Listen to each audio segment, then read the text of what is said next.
All right, we're going to go ahead and work on Unit 7 Waves Notes 3 practice problems. So let's go get started with number 1, which is a matching section.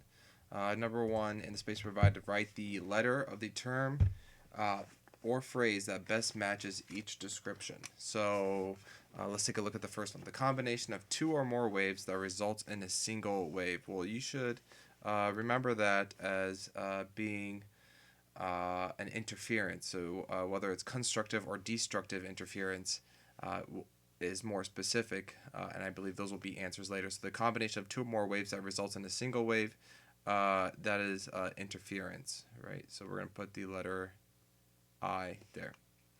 Number 2, the change in direction of a wave when it encounters an obstacle or edge. So if it's changing position, if it's changing direction because it encounters edge, that was known as diffraction. So that's the letter A.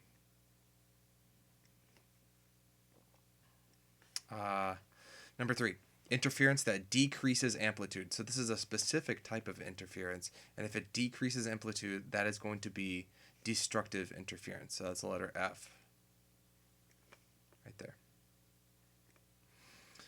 Number 4, a pattern or vibration that resembles a stationary wave. That is when you have nodes and antinodes, and that type of wave is called a stationary wave. So that's the letter C. Number 5, points in a standing wave that have no vibration due to destructive interference. Well, I just mentioned the words nodes and antinodes. So if these are the points that are in the standing wave that have no vibration, meaning they are not moving, those are known as nodes. So J. Right? Number 6, the bouncing back of a wave when it meets the surface or a boundary. So a wave hits something and then it comes back. You guys should know that. That is a reflection.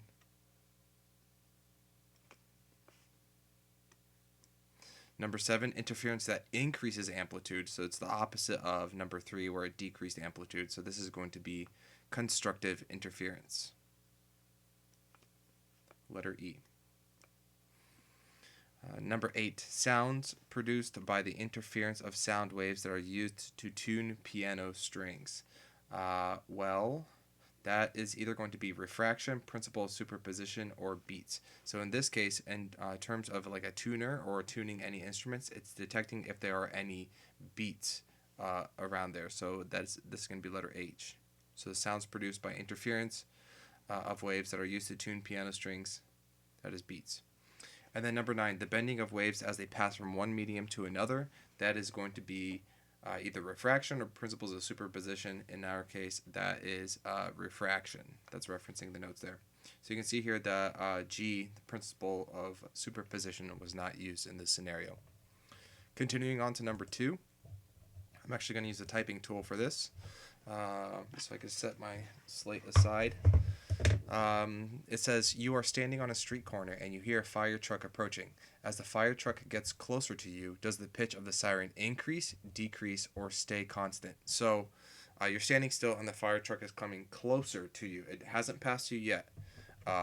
So what we're going to say here, I'm going to actually move this up here and then decrease the size of the font. I'm going to say, because of the Doppler effect, the pitch will get higher when the fire truck approaches and lower when it moves farther away. So once that truck passes you, the fire truck passes you, the waves will start to expand. And when they are expanding away from you, that's when the pitch appears to be going down. But when it's approaching you, the sound waves are getting compressed. And that's why the pitch appears to be higher. So that's all due to the Doppler effect. Number 3, a friend standing 2 meters away strikes 2 tuning forks, one at a frequency of 256 hertz and the other at 240 hertz at the same time. Which sound will reach your ear first? And explain your answer. This is actually a trick question. You might actually think because 240 hertz has a higher frequency, that it will reach your ears first. And you might associate that with this equation, V equals frequency times wavelength. Now, we can see here that in the problem, we have two different frequencies. We have 256 and 240. And actually, I misspoke earlier. 256 is the higher one, not 240. And that one you might think might reach your ear first, but that's actually incorrect. Remember, this is very important. The speed of a wave in a certain medium does not change. So if you actually had two tuning forks and you hit them both at the same time, the air around them is pretty much the exact same air. It's going to be the same composition. It's going to have the same temperature. So that medium is the same. So the real answer to this is that both sounds will reach your ear at the same time because both of them are traveling through the same medium. The speed of the two waves is exactly the same. I'm going to bold and underline that because that's extremely important. The speed of the two waves is exactly the same because they're traveling through the same medium. So I'm actually going to bold this as well. This is a very key thing to understand here. If the medium is the same, all the waves of the same kind are going to travel the exact same. So all sound waves in a certain medium are going to change. So in this case, if we have two different frequencies, 256 and 240, if this cannot change, this V value, the speed cannot change, but the frequency is changing, the other thing that has to change is the wavelength. So since 256 is a higher value, it's going to have a shorter wavelength. Right? So let's remember that. Number 4 says, a piano tuner listens to a tuning fork vibrating at 440 Hz to tune a string of a piano. He hears beats between the tuning fork and the piano string. Is the string in tune? No, the string is not in tune. And the reason why we know that is because I showed you in the video when we had 440 Hz and we were trying to get away from 440 Hz, you actually could hear the beats in between it. And the fewer beats you hear, the more in tune you are until you get to the point where you do not hear any beats.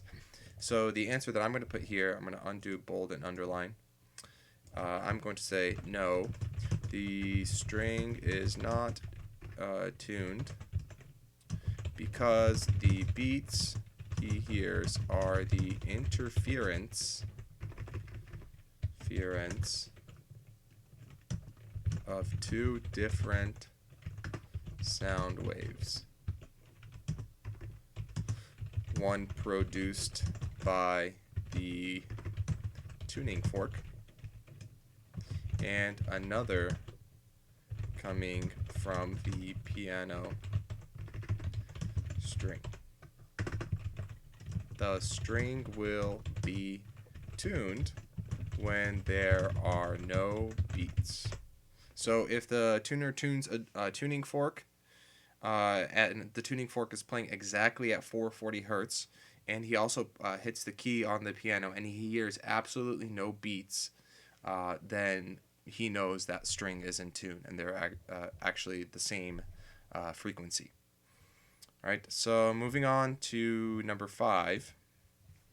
For each image below, draw the wave that results from the interference between the two waves. So I'm going to need my slate here, and we're going to go back to drawing. I'm going to draw just a flat line to represent both of these. So there's one for that one, and there's one for that one. So you can see here at this point, if we were to just go vertically like this, from this point straight down, right? What would that look like? And then we're going to do that for every single instance. So here, here, here, pretty much the exact same thing. If we were to add these two together, we can see that this is going to be constructive interference. So I'm going to write constructive. And I guess to match the graph itself, we'll try to match the color as well. So what would that actually look like? Well, it would have a much higher crest and much lower trough. High crest, low trough, and high crest again. All right, something like that. I know it's not perfect, but you get the idea. Basically, if this had an amplitude of, let me go ahead and draw these lines again. So let's say this line was here, and then this line was here. If this had an amplitude of 1, and then this had an amplitude of 1, this amplitude here would be 2. All right, so if this was -1, -1, -2. So you would add them together. All right, so let's do this wave plus this wave. What would that look like? Well, actually, it would look exactly like this. Because this is destructive interference, you would have nothing here. So this line would actually represent what the wave would look like. You would have absolutely nothing. It'd be flat. That's assuming that these amplitudes are exactly the same. So if this is +1 and this one's -1, then yes, you would have nothing here. And this was -1 +1, you would still have nothing. But let's say you had like +2 and then -1. +2 -1 would still give you an amplitude of +1. So you have to be careful about that. It's not always going to be equal to 0. But that's just an example of a destructive interference. Number 6 is the last practice problem here. If you yell or clap your hands while standing at the edge of a large rock canyon, you may hear an echo a few seconds later. Explain why this happens. So I'm going to go back to typing here. And the reason why this happens is, let me go ahead and write this out. The reason why this happens is because the echo that we hear is the reflection of the sound waves that was produced when we yelled / clapped our hands. The reflected wave is produced when the original sound wave meets a boundary. In this case, that boundary was rocks. All right, it doesn't have to be rocks. Of course, it could be any hard surface. Concrete buildings, brick buildings, even walls that are just made out of like drywall or wood are able to produce those kind of things. Soft objects that are absorptive materials will not produce an echo. So like fabric is really good at insulating. Foam is really good at insulating. Those things will not produce an echo. So I believe that concludes the practice problems for notes 3. And we'll see you again when we get to notes 4.